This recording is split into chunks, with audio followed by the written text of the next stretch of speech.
Nesse vídeo eu vou responder para vocês a seguinte questão: os altos dividendos de Vale são sustentáveis no longo prazo? Então vamos ao vídeo. Salve, salve, investidores! Como é que vocês estão? Sempre lembrando que antes de continuar você clica aí no botãozinho vermelho de inscrever-se para ajudar esse canal, tá bom? Como vocês sabem, recentemente a Vale passou a pagar elevadíssimos dividendos. Tanto que no ano de 2021 a Vale foi uma das ações mais recomendadas para a carteira de dividendos entre as casas de análises e corretoras. A XP só recomendava a Vale, bem como outras mais, porque o dividend yield subiu agressivamente. Hoje a Vale paga por ação, lembrando que a Vale tem apenas ações ordinárias com final 3, Vale 3, algo em torno de 15% de yield nas cotações atuais, mas para quem comprou Vale a R$ 60 e isso foi relativamente fácil de conseguir, tem um yield superior a 20%. Mas a pergunta que fica é: será que esses altos dividendos de Vale são realmente sustentáveis para o longo prazo? É uma ação para você colocar na sua carteira previdenciária e se aposentar? Antes de responder essa questão, eu gostaria que você tivesse em mente a seguinte premissa: a economia é cíclica, bem como o mercado de valores mobiliários. Nem mesmo vou me aprofundar na teoria dos ciclos econômicos da escola austríaca, porque esse vídeo ficaria extremamente longo,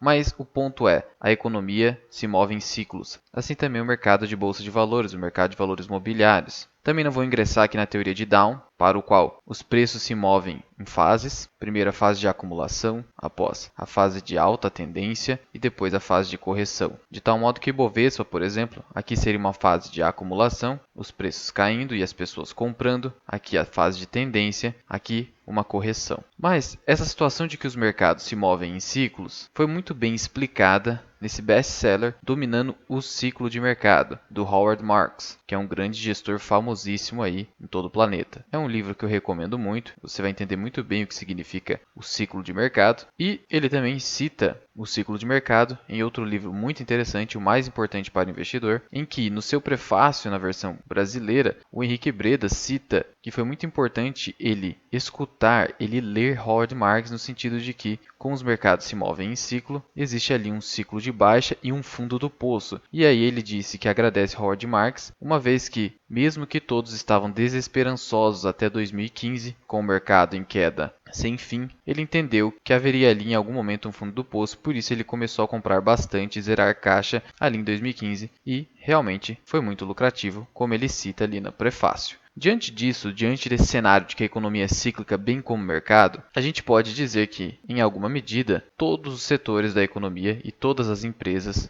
andam em ciclos. Mesmo as empresas do setor de energia elétrica, nem elas estão imunes aos ciclos de mercado. Mas é por isso que, ao formatar uma carteira previdenciária, você deve buscar empresas de setores mais defensivos. As empresas ali que o AGF denominou de BEST, setor bancário, seguros, energia elétrica, telecomunicações e saneamento básico. E aí, nada impede que você também tenha empresas que sofrem mais com os ciclos de mercado. Aquelas empresas que de fato você verifica com muita clareza que ora elas estão indo muito bem e ora elas estão indo muito mal. Elas não andam de lado, digamos assim. E por conta disso, elas não compõem ali a carteira previdenciária. Elas compõem a carteira de oportunidade. Entre elas, então, eu citaria a Vale. Por quê? Aqui estou com a política de dividendos da Vale, que atualmente está vigente. Diz a política que a remuneração dos acionistas será em duas parcelas semestrais, então paga duas vezes ao ano, a primeira em setembro e a segunda em março. E o item 2 diz o seguinte: o valor mínimo da remuneração será de 30% do EBITDA ajustado, menos investimento corrente. Então, tenha em mente o seguinte, que a remuneração da Vale está muito dependente do seu EBITDA, que é o lucro antes dos juros, impostos, amortização e depreciação. É o lucro operacional, de forma grosseira, trazendo aqui para vocês. É o lucro das operações da Vale. Então, 30% no mínimo é a título de remuneração aos acionistas. Além disso, o estatuto traz ali o mínimo de 25% do lucro líquido anual ajustado. Como você percebe, para que a Vale distribua bons proventos, ela precisa de um EBITDA alto, ou seja, um lucro operacional elevado.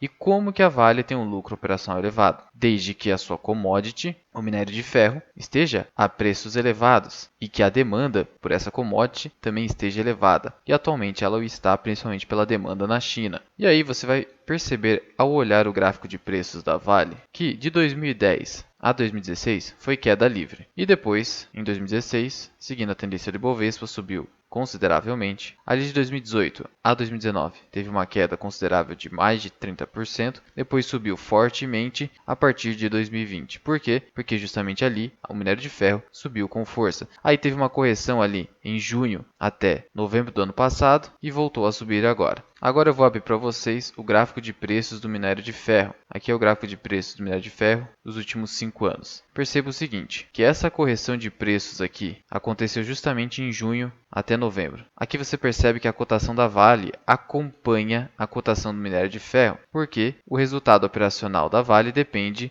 do preço da commodity. De modo que quando a commodity estava muito barata, digamos assim, ali em 2017 e 2018, a 65 dólares, sendo que já chegou a bater 219 dólares, quando foi o pico da Vale aqui, custando mais de 107 reais, a Vale aqui nesse período, em 2017, estava cotada bem mais abaixo, ali na casa dos 20, 30 reais. Além disso, se você olhar para a evolução do EBITDA da Vale de 2008 a 2012, por exemplo, você vai verificar aqui que há uma grande volatilidade no EBITDA da companhia. 2008, 35 bi. Aí 2009 caiu fortemente, praticamente pela metade, para 18 bi. Em 2010, 46 bi. 2011, 56. Aí caiu de novo em 2012. Aí em 2014 chegou a 13 bilhões de dólares, 40% a menos do que 2013, que estava 22 bilhões de dólares. Aí 2015, EBITDA 21 bilhões de reais, queda. Aí 2016 subiu, praticamente dobrou. 2017 subiu também para 48 bilhões de dólares. E aí você percebe aqui que em 2018 chegou a subir novamente. Aí em 2010 caiu para 10 bi de dólares, 36%, porque o minério de ferro em 2019 teve uma queda de preço. Veja, teve essa queda aqui. Chegou a ser cotado a 120 dólares, caiu para 80. E aí, em 2020 teve uma grande virada de chave, sendo que o EBITDA da Vale foi para 21 bilhões de dólares com o dólar cotado acima de 5 reais. De tal forma que o EBITDA da Vale ficou ali na casa dos 100 bi, algo que nunca tinha acontecido. E o próprio lucro de Vale subiu fortemente. Perceba aqui, lucro de Vale em 2019 na verdade foi negativo, embora o EBITDA tenha sido positivo. 2020, lucro líquido de 26 bi. E aí, em 2021, lucro líquido de 121 bi, sendo que o EBITDA ajustado da empresa em 2021 foi de 168 bilhões. Perceba que esse crescimento foi muito absurdo. A empresa que antes tinha vários momentos de prejuízo, como 2015, 2019, e lucros líquidos assim um pouco mais contidos, digamos assim, na casa dos 20 bi, em 2020 também, e aí, 2021, essa explosão. Por conta disso, veio esse dividendo extremamente satisfatório de mais de 14 reais por ação. Só que se você pegar aqui o histórico de proventos de Vale, você vai perceber o seguinte: 2007, 39 centavos por ação. Até 2009, era algo em torno de R$1. 2010, menos de R$1. 2011 até 2018, abaixo de R$2 ou um pouco acima de R$2 por ação. 2019, apenas R$1,40, com prejuízo, mas pagou, porque é com base no EBITDA. 2020, pagou um bom provento, 2,41 voltou, e 2021 a explosão de 14 e pouquinho. Perceba que o dividendo cresceu simplesmente 1000% de 2019 para 2021, seguindo a alta do preço da commodity e a alta do EBITDA, bem como a alta do dólar. Só que o histórico da empresa é de ter um provento bem baixo, tanto que o yield médio de Vale dos últimos 6 anos é algo em torno de 4%. Então ela não tem um histórico de pagadora de dividendo. Ela está fazendo isso hoje por conta da alta do dólar e alta da commodity, como eu já mostrei para vocês. Dessa forma, não há um histórico aqui efetivo de remuneração dos acionistas, porque o resultado é muito volátil. Tanto isso é verdade que a plataforma GF+, nem sequer coloca um preço teto projetivo aqui diante da imprevisibilidade dos dividendos de Vale. E o preço teto médio, com base na remuneração que ela vinha pagando nos últimos 6 anos, seria R$ 60,92. Então você já nem teria mais margem de segurança para comprar se você estivesse seguindo a estratégia do Décio Bazin. Mas você não pode usar Décio Bazin nesse caso de Vale, porque como eu mostrei para vocês, é uma empresa cíclica que deve compor a carteira de oportunidade. E aí então você precisa seguir o Deep Value Investing, ou seja, comprar o ativo lá no fundo do poço, o mais barato possível, como foi aqui, por exemplo, em maio de 2020, a ação cotada na base dos R$40, R$50, para então curtir essa alta aqui explosiva na lucratividade e nos dividendos. Mas como eu disse, é um ciclo e muito provavelmente virá um ciclo de baixa novamente. E se você comprar agora, você pode estar sofrendo um risco muito elevado,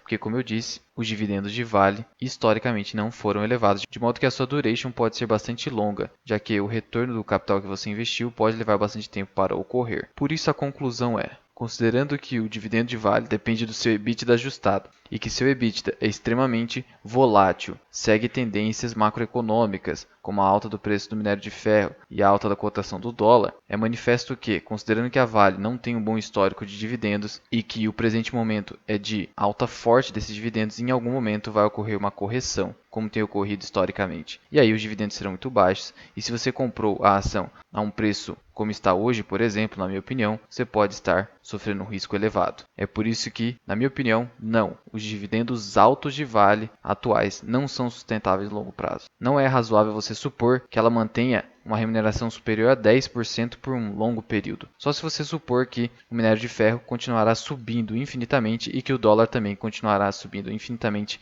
sem nenhuma correção, sem nenhuma parada, sem nenhum respiro de mercado, ignorando a teoria de ciclo de mercado muito bem desenvolvida aqui pelo Howard Marks. Mas essa é a minha opinião. Óbvio que respeito posicionamentos em contrário e já estou esperando muita gente me xingar aí nos comentários por ser torcedor de Vale. É como eu disse, a depender do preço, vale sim o risco. A R$ 50 eu poderia comprar Vale. Seria um bom negócio, seria um excelente negócio. Quem comprou a esse preço provavelmente já teve quase 100% do seu capital investido retornado nas suas mãos na forma dos dividendos e valorização. O problema é querer comprar um ativo na alta do seu ciclo de mercado. Mas já vai deixando aqui nos comentários qual é a sua opinião a respeito do assunto. Peço que não me xinguem, por favor. E se você gostou desse vídeo, por favor, clique embaixo no botão de gostei. Eu sou o Luan, esse que é o canal Mirar Investing. Até o próximo vídeo. Fui!